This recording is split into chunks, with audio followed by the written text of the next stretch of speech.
Indiana. I serve as special counsel of complex litigation for the Indiana Attorney General's office, and I'm happy to be here today. Thank you for coming. Good afternoon. My name is Dan Wong. I am a retired attorney and former judge. I'm also on the National Board of Directors for the Center for Civic Education. I live in Boise, Idaho. I am very much looking forward to your expertise today and happy to be here. My name is Myron Yoder. I'm the chairman of the Professional Standards and Practices Commission for the Commonwealth of Pennsylvania. And I was a 37-year educator in the Allentown School District, where I retired and taught We the People since the 70s. So I am so looking forward to a conversation with you today. And you all are? I'm Alexander James Savoda. I'm from Myrtle Beach. I'm Gabriel Russell. I'm a student at AAST as well as my other partners. I'm Michael Dowling Ritter. I go by Dow, and I'm also from North Myrtle Beach. All right. Well, we have selected question number 1. I will read it and give you time for your opening statement. In 1963, Dr. Martin Luther King said, "Never in the history of this nation have so many people been arrested for the cause of freedom and human dignity. What lessons can be learned from the Children's March in Birmingham, Alabama? What is civic engagement, and what is its significance in American history? What responsibility, if any, do schools have to promote civic engagement?" You may begin. The Children's March in Birmingham set a precedent for the ideal process of bringing about change through civil disobedience. Founding Father Thomas Jefferson believed, if a law is unjust, a man is not only right to disobey it, he is obligated to do so. In 1963, Martin Luther King Jr. and his supporters reminded the nation of the founders' intent and started a wave of civil rights expansion that changed the course of history. The march took place 57 years ago and set forth a movement that has allowed the city to progress to the point that they have an African-American mayor and a majority Black city council. Additionally, Birmingham now bears a Black superintendent for the schools they once fought so hard to attend. Gwen Gamble was 16 years old at the time of the march and was thrown in jail for her participation. Looking back at the events, she now realizes, had it not been for those children going out into the streets of Birmingham, making a difference, going to jail, protesting, I don't really believe what we have today would be possible. I definitely say there would not be a Barack Obama. The writers of the Constitution understood it was inevitable that problems would arise in American politics with changing social values, and so they gave the people the power to correct them through their endorsement of civil disobedience. Jefferson voiced his beliefs that the price of freedom is eternally vigilant, and that it was the duty of the people to correct these problems as they arise. The most common approach to addressing public concerns is through acts of civic engagement. Civic engagement encompasses all actions designed to better the community and improve conditions for those around the partaker. Civic engagement has had a significant impact on American history, inspiring events such as the Boston Tea Party, the boycott of British goods, and the formation of the Sons and Daughters of Liberty. The Constitution and the principles in which the nation was founded have made Americans predisposed to acts of civic engagement. George Washington expressed, as mankind becomes more liberal, they will be more apt to allow that all those who conduct themselves as worthy members of the community are equally entitled to the protection of civil government. Even before the start of the Civil Rights era, leaders such as Nat Turner, Harriet Tubman, Harriet Beecher Stowe, and John Brown led movements to bring attention to the grievance.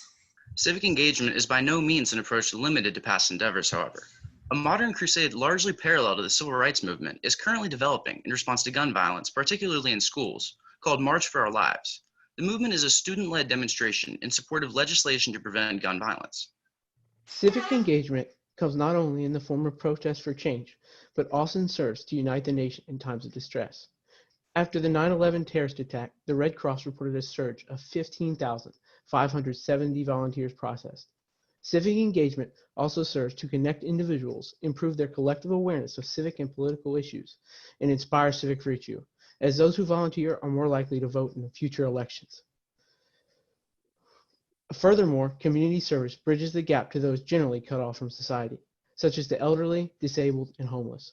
While civic engagement is often associated with religious or political groups, public schools play a major role in facilitating such acts through clubs and honor societies, as well as graduation requirements in some states.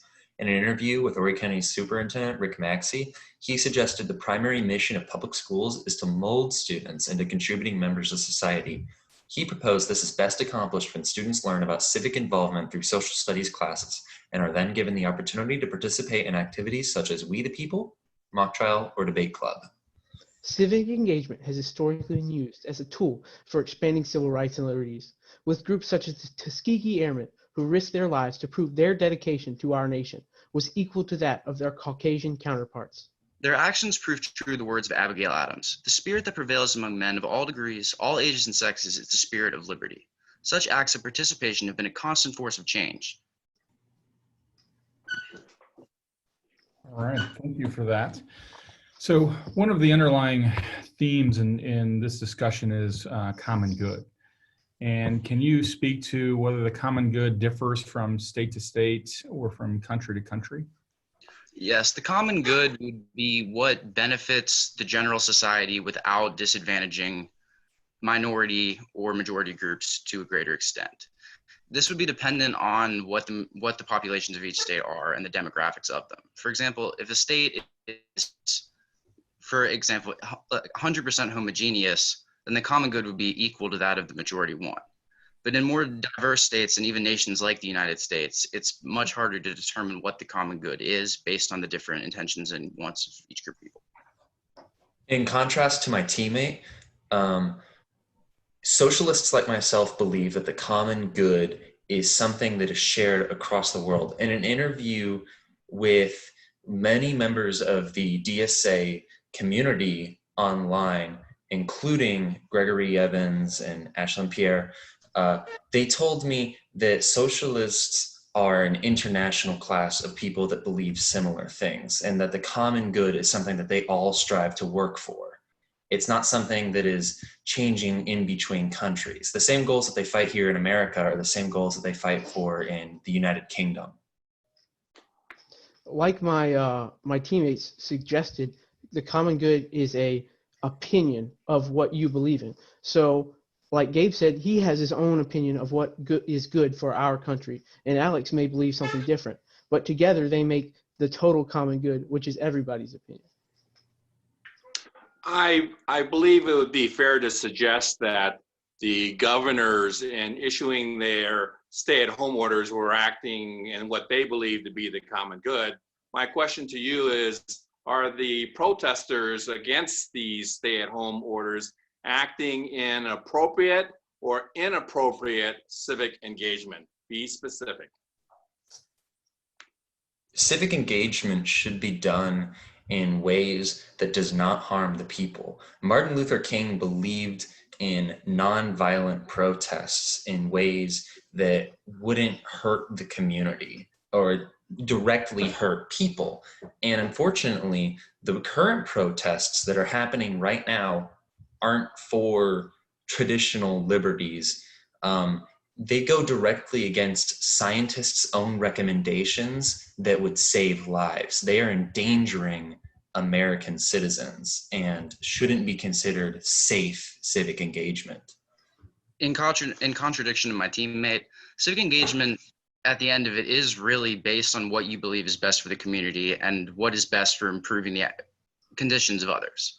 So while we may not agree that what they're doing is civic engagement by our definition, at the end of the day, it is civic engagement driven by civic virtue and the desire to improve others' people's conditions. So, Currently, go ahead. Currently in Orlando, Florida, protesters are protesting the stay-at-home orders because they believe that their economy is based on the common good. And so their economy is based on tourism. And if we're all at home, they can't make any money. So the common good there is that where people are coming to Orlando, to Disney World, Universal, and spending their money. And if they can't do that, it's a bad thing for their economy. So Birmingham were youth, your age, the age that you are right now, and they were willing to walk into a park and have violence thrown upon them, either by billy sticks or by dogs and hoses. What do you see in life right now, in your mind at your age, that would cause you to take that risk because you believe in it? Something that I believe in is climate change. And I believe that in the next term or two, we need immediate change. And if it came down to it, I would gladly protest and put my life on the line to try and save the planet for our future generations. That's something that I believe in, and I think that we could definitely see mass protests over in the coming years. I agree with my comrade, and I would like to say I think that's what it's going to take. The voting age, I suggest, needs to be lowered to 16. There are not an abundance of reasons why it's not lowered to this, and our generation isn't represented in policies.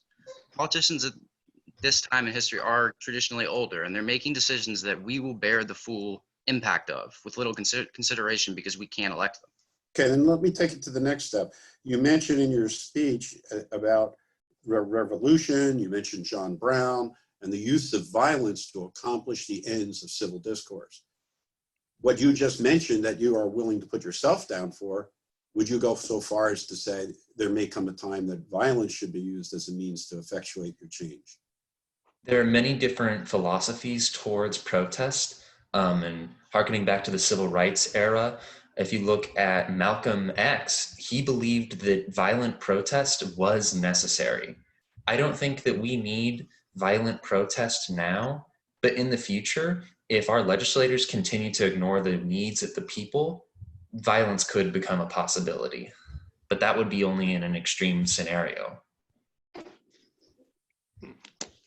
Did you have that timed out, Gabriel?